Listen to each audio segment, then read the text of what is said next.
Magandang araw po sa inyo lahat at muli po welcome po dito sa inyong paboritong programa. Dear Kuya E, ako po si Razel, 28 years old. College graduate na po ako nang mapansin kong nagbago ang pagtingin ko sa mundo. Aminado akong sakit ako ng ulo dahil mula elementary hanggang 3rd year high school ay madalas akong nakikipag-away. Lalo na kung niloloko ako. Ngunit sa hindi ko malamang dahilan ay nagbago ito, lalo na nung nagkaroon kami ng magandang teacher at binasted ako. Masyado kong dinibdib yun at halos bumaba ang tingin ko sa sarili ko. Naging iwas ako sa ibang tao at madalas pagkagaling ko sa school ay diretso bahay agad. Alam kong hindi ako artistahin o mayaman. Sa online games lang ako madalas naglalabas ng saloobin ko. Madalas, doon lang ako nagagawang makipag-usap o makipagbarkada. Dahil sa aking pananaw, hindi naman nila ako kilala at hindi naman nila ako nakikita.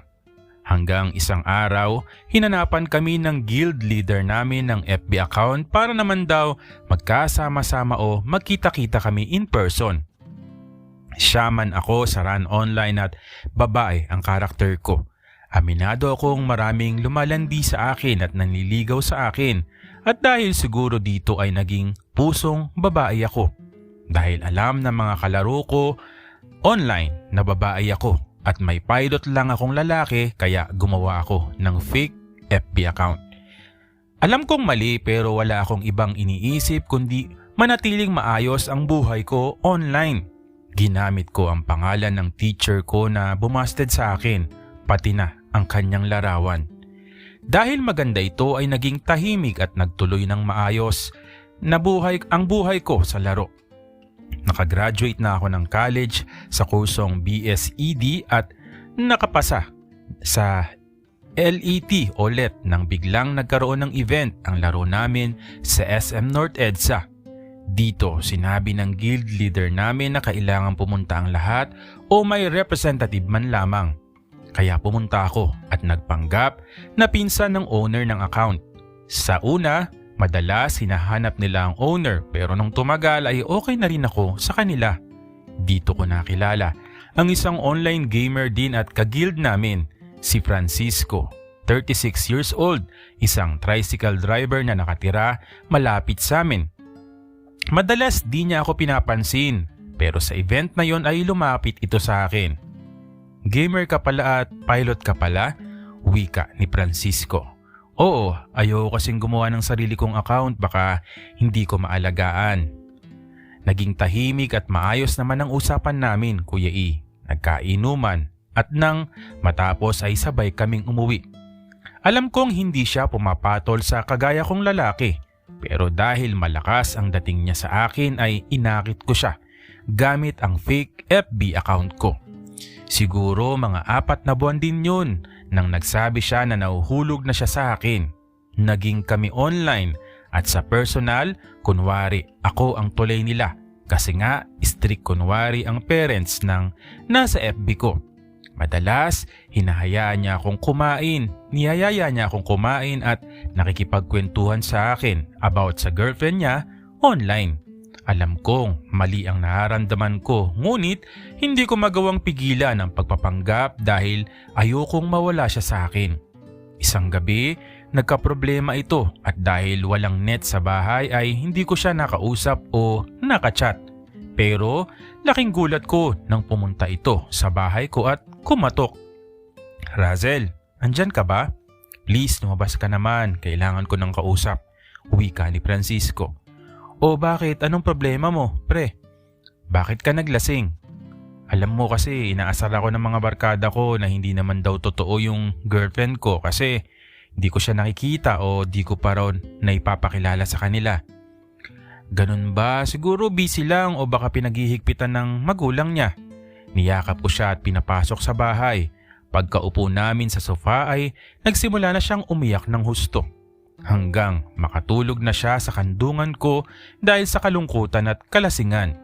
Awang-awa ako at nakukonsensya dahil kung hindi ko siya niloko o niloloko at umamin ako sa kanya ay baka kasama na niya ang forever niya. Pilit kong umiwas sa kanya online, pinilit ko na umiwas hanggang nakipaghiwalay ako sa kanya online din. Alam kong masasaktan kami pero mas pinili ko ng itama ang pagkakamali ko. Madalas dinadamayan ko siya bilang ako na. Halos gabi-gabi na siyang lasing at umiiyak sa akin. Hanggang isang gabi, alam ko lasing na naman siya ay bigla niya akong hinalikan. Nung una ay gulat ako pero hindi ko alam kung bakit gumanti ako. Alam mo, sana ikaw na lang siya kasi ikaw ang laging andyan, hindi siya. Wika ni Francisco. Sabi ko naman, sana pero hindi ako pwede, hindi tayo pwede, pareho tayong lalaki.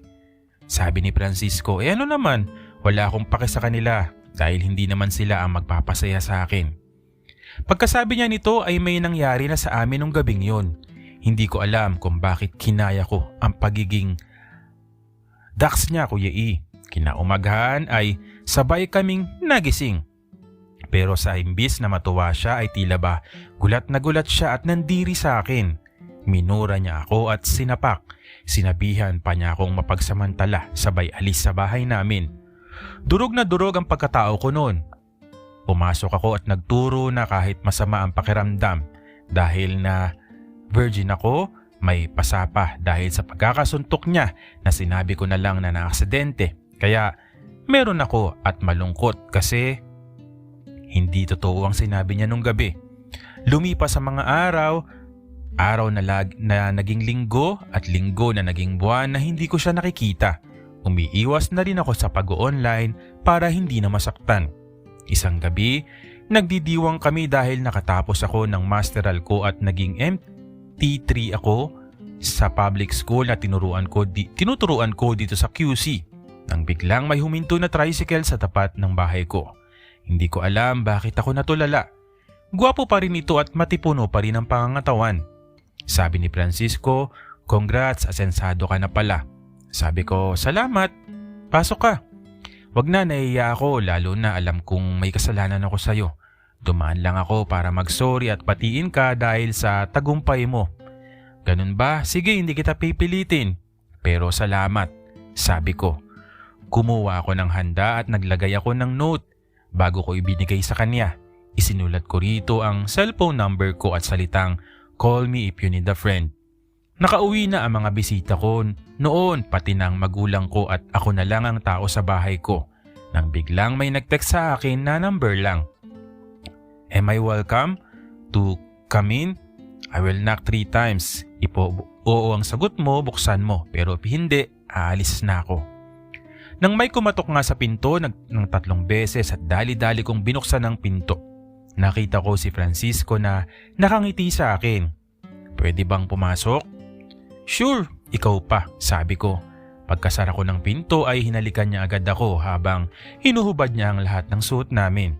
Pagkatapos ay lumuhod ako at pinasubo ang gaotso na kanyang popsicle.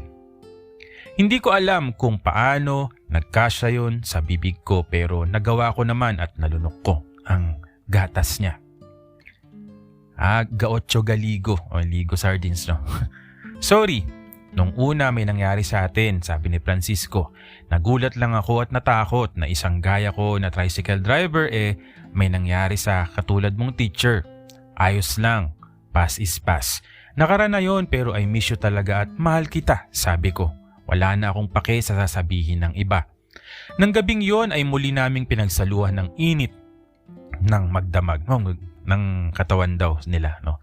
Ginawa niya akong babae at pinaramdam niya sa akin ang pagmamahal na dapat sa mag-asawa lang. After ng gabing yon ay bumalik na kami sa dating samahan namin pero higit pa ngayon. Napagkasunduan namin, ilihim ang relasyon namin dahil sa hindi patanggap sa lipunan ang ugnayan ng lalaki sa lalaki, lalo na sa profesyon ko. Naging masaya naman ang buhay namin hanggang ngayon, pero hindi ko pa rin magawang maamin sa kanya na ako ang poser na nanakit at nanloko sa kanya. Salamat Kuya E, nagmamahal, Razel.